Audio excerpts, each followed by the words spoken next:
नमस्कार प्यारे बच्चों, आज हम पढ़ेंगे आपकी पुस्तक वसंत भाग 2 का 5वां पाठ मिठाई वाला। इसका एक भाग हम पढ़ चुके हैं पहले। आइए आगे पढ़ते हैं। 8 मास बाद सर्दी के दिन थे। रोहिणी स्नान करके मकान की छत पर चढ़कर आजानुलंबित केश राशि सुखा रही थी। इस समय नीचे की गली में सुनाई पड़ा, बच्चों को बहलाने वाला मिठाई वाला। बच्चों, एक शब्द आया है आजानुलंबित केश राशि।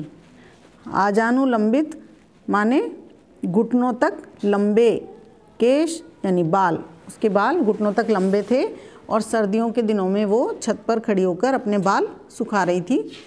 इतने में ही उसको गली में आवाज़ सुनाई पड़ी, बच्चों को बहलाने वाला मिठाई वाला। ये देखो, चित्र में देख रहे हो ना आप, मिठाई वाला अपनी पेटी लेकर बैठा हुआ है और चुन्नू मुन्नू खड़े हुए हैं और उनकी दादी माँ बैठी हुई हैं पीढ़े पर और रोहिणी पर्दे के पीछे से देख रही है।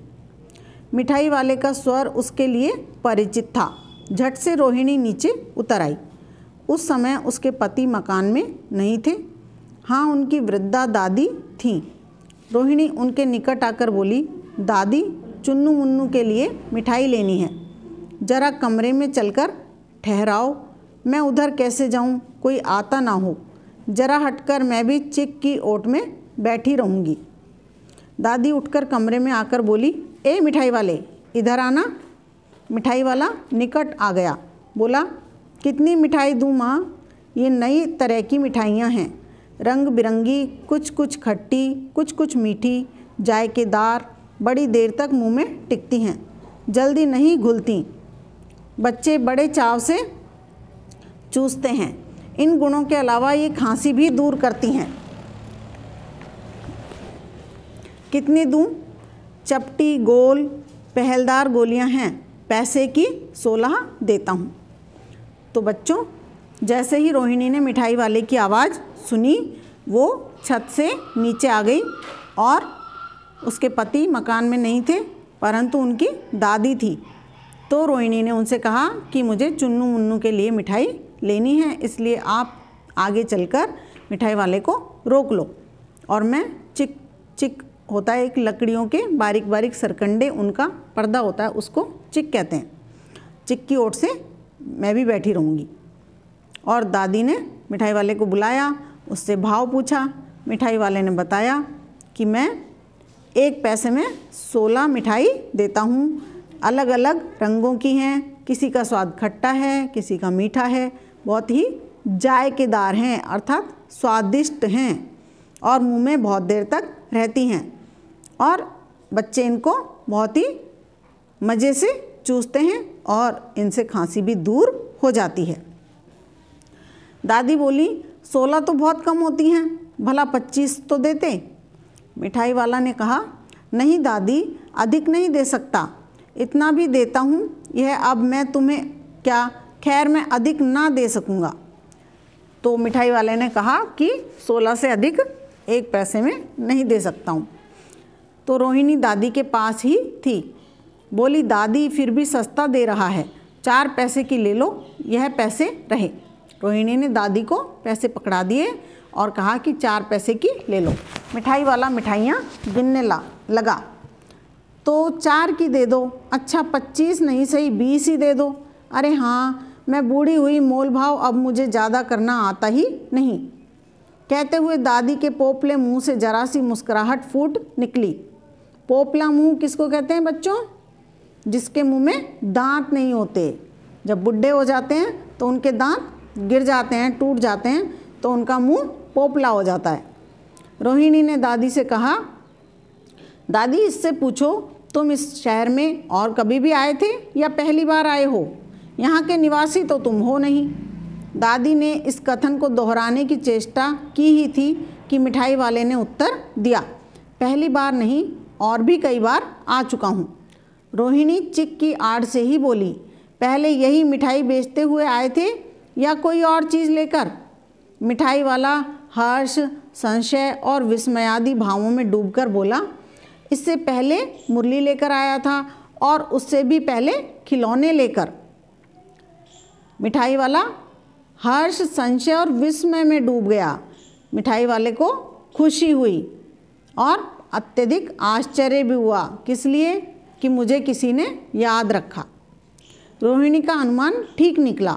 अब तो वह उससे और भी कुछ बातें पूछने के लिए अस्थिर हो उठी। वह बोली, इन व्यवसायों में भला तुम्हें क्या मिलता होगा? वह बोला, मिलता भला क्या है, यही खाने भर को मिल जाता है, कभी नहीं भी मिलता, पर हाँ संतोष, धीरज और कभी कभी असीम सुख जरूर मिलता है, और यही मैं चाहता भी हूँ। तो देखा बच्चों आपने कि रोहिणी ने जो अनुमान लगाया था कि आवाज़ से पहचान कर कि ये वही खिलौने वाला है, और जो पहले मुरली बेचने भी आया था और खिलौने बेचने भी आया था, वो उसको पहचान गई थी। तब उसने उससे पूछा कि तुम इतनी सस्ती सस्ती ये चीज़ें देते हो और छोटी छोटी चीज़ें बेचते हो, इस काम को करके तुम्हें कितना धन मिल जाता है? तो मिठाई वाले ने बताया कि केवल खाना खाने के लिए मिल जाता है, परंतु सबसे ज़्यादा उसे क्या मिलता है? संतोष मिलता है और धीरज मिलता है, और उसको अत्यधिक सुख की प्राप्ति होती है, और वो इन्हीं चीज़ों को कमाना चाहता है।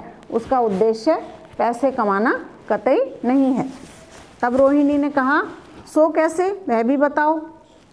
तो मिठाई वाला बोला, अब व्यर्थ उन बातों की क्यों चर्चा करूं, उन्हें आप जाने ही दें। उन बातों को सुनकर आपको दुख ही होगा।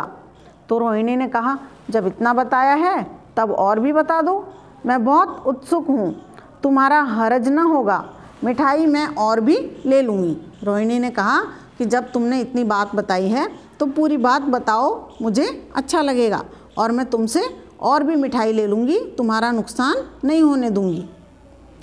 अतिशय गंभीरता के साथ मिठाई वाले ने कहा, मैं भी अपने नगर का एक प्रतिष्ठित आदमी था। प्रतिष्ठित आदमी कौन होता है बच्चों? जिसे नगर में, गांव में सभी लोग जानते हों। इज्जतदार आदमी, जिसकी सब इज्जत करते हों, जिसकी प्रतिष्ठा हो गांव में, उसे प्रतिष्ठित आदमी कहा जाता है। मकान, व्यवसाय, गाड़ी, घोड़े, नौकर चाकर सभी कुछ था। स्त्री थी, 2 छोटे छोटे बच्चे भी थे। मेरा वह सोने का संसार था। बाहर संपत्ति का वैभव था, भीतर सांसारिक सुख था। स्त्री सुंदरी थी, मेरी प्राण थी। बच्चे ऐसे सुंदर थे जैसे सोने के सजीव खिलौने। उनकी अठखेलियों से सारे घर में कोलाहल मचा रहता था। समय की गति, विधाता की लीला, अब कोई नहीं है। दादी प्राण निकाले नहीं निकले, इसीलिए अब अपने उन बच्चों की खोज में निकला हूँ। वे सब अंत में होंगे तो यहीं कहीं, आखिर कहीं ना कहीं जन्मे ही होंगे। उस तरह रहता तो घुल घुल कर मरता, इस तरह सुख संतोष के साथ मरूंगा। इस तरह के जीवन में कभी कभी अपने उन बच्चों की एक झलक सी मिल जाती है। ऐसा जान पड़ता है जैसे वे इन्हीं में उछल उछल कर हंस खेल रहे हैं। पैसों की कमी थोड़े ही है, आपकी दया से पैसे तो काफ़ी हैं। जो नहीं है इस तरह उसी को पा जाता हूँ। तो बच्चों, रोहिणी के पूछने पर मिठाई वाले ने अपनी कहानी सुनाई कि मेरा भी बहुत बड़ा घर था, नगर में गाड़ी घोड़े भी थे और व्यवसाय भी था, नौकर चाकर भी थे, एक सुंदर सी स्त्री थी और जो 2 छोटे छोटे बच्चे थे, बहुत ही प्यारे, बिल्कुल सोने के जैसा मेरा संसार था, बहुत ही सुंदर। परंतु समय के कारण वे सारे के सारे मारे गए और अब मेरा कोई भी नहीं है। परंतु मैंने प्राण त्यागना भी चाहा, लेकिन मेरे प्राण निकले नहीं। इसलिए मैं अब गली गली, गांव गांव घूम घूम कर इन बच्चों में अपने बच्चों को तलाश कर लेता हूँ।